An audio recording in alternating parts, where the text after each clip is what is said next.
What is happening, sales ascender, FlowChat connector? I'm back at you with another high ticket tune-up, and in this video, I'm going to share 4 common storytelling worries in high ticket sales. Stay tuned.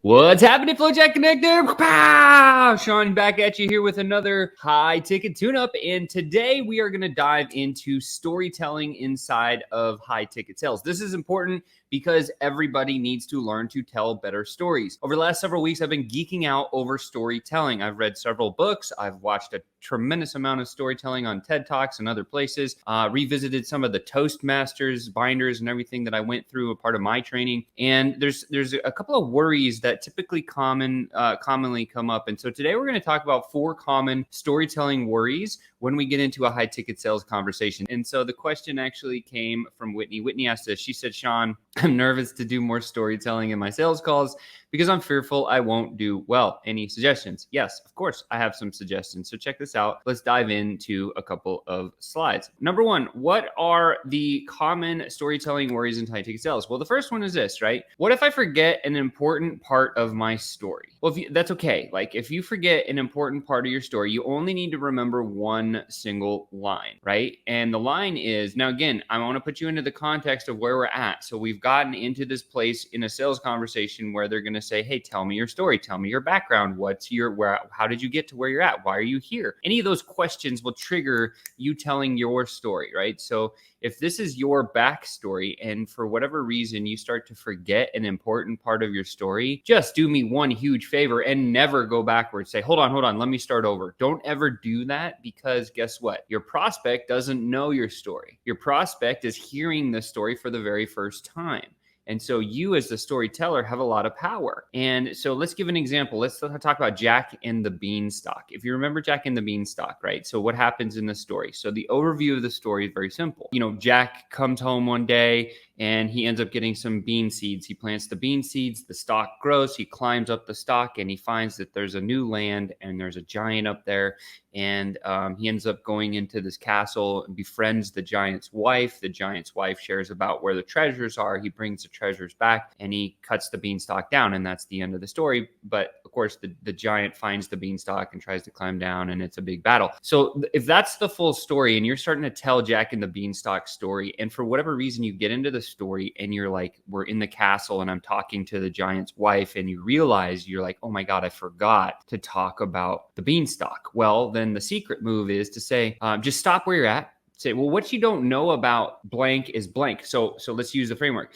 So if I'm telling a story and I get to the castle and I forget to talk about the beanstalk, so I would say something like, well, what you don't know about Jack is he came from an extremely impoverished family in Persia.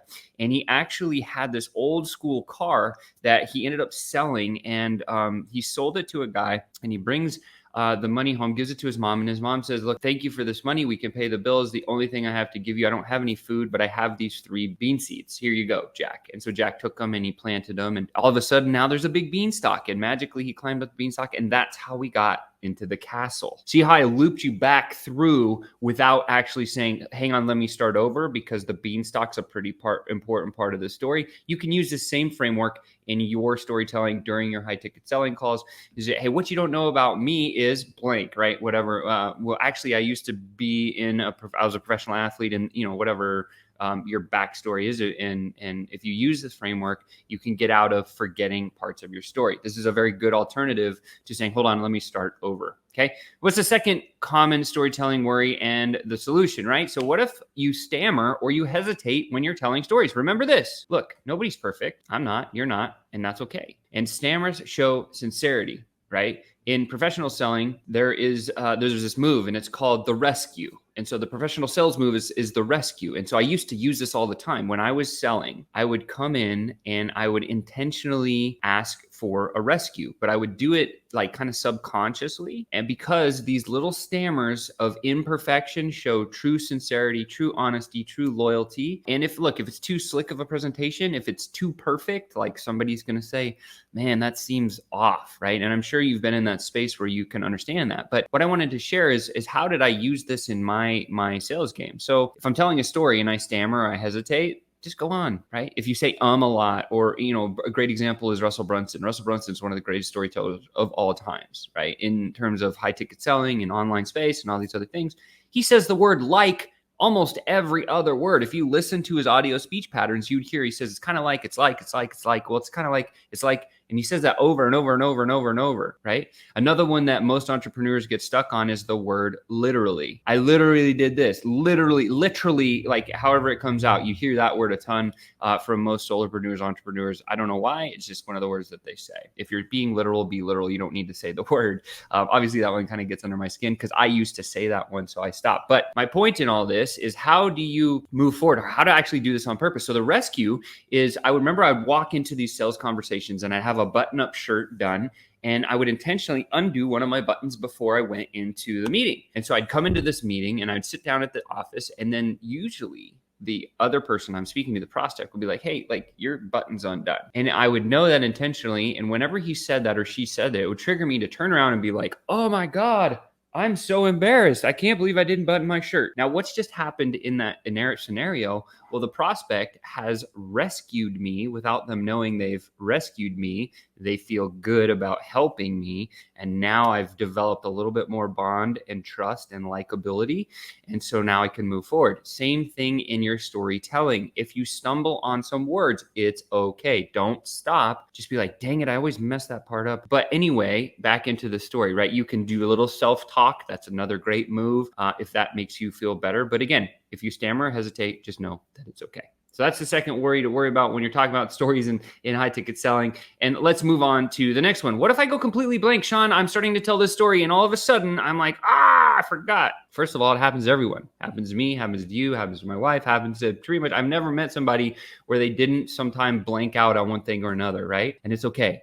Again, pause, breathe, and then just ask, well, now where was I, right? You can easily do that. People will respect that and expect that. And, or if you're in the middle of a story, you can actually dive in and say, well, curiously, what did you suppose would happen next in my story? And let the prospect dive in and start to rescue you, because they'll probably remember what you were saying and they'll trigger you to be back into that place. So if you go completely blank, it happens to everyone, just take a breath and ask yourself one of these two questions, and it'll get you right out of that spot. And the last storytelling worry in high ticket sales that the one that comes all the time, this is the one from Whitney. She said, what if I don't do well and they don't buy? What if I don't do well during my storytelling part of my conversation and they don't buy? Well, I just want you to remember this, right? You're not a fit for everyone. So don't try to go and sell to everyone. Your objective is to find a suspect, turn them into a prospect through some sort of a filter, qualifying criteria, and then start a sales conversation to really see if you can actually truly solve the problem that they have. And if you do, then they're a good fit. When you sprinkle stories in there, it's going to work out well. But sometimes you don't do well. You don't tell a great story. Now, what I'll tell you is, in storytelling, in high ticket sales conversations, if you tell a story and you blow the story, you can completely go tell a different story and no one will ever know. And so if you bomb your story, it's typically not going to lose the deal for you. But again, if you feel like this is something that might help you lose a deal, well, then just remember, it's okay to receive a no. It's okay to get a no, but you must analyze what happened, right? And what I would tell you is, probably 95% of the time, you didn't lose the deal because of the way you didn't execute on storytelling. It was probably not a form function fit. Maybe they didn't have the problem. Maybe you didn't ask the right types of questions. And so if you don't do well during storytelling, what I would say is just keep doing it and remember that you're not a fit for everyone. And with that, my friends, you have just been tuned up with some really great stuff that I think is important for a lot of people. And it all stemmed off Whitney's question. She said, I'm nervous to do storytelling because I might mess up in my high ticket sales. So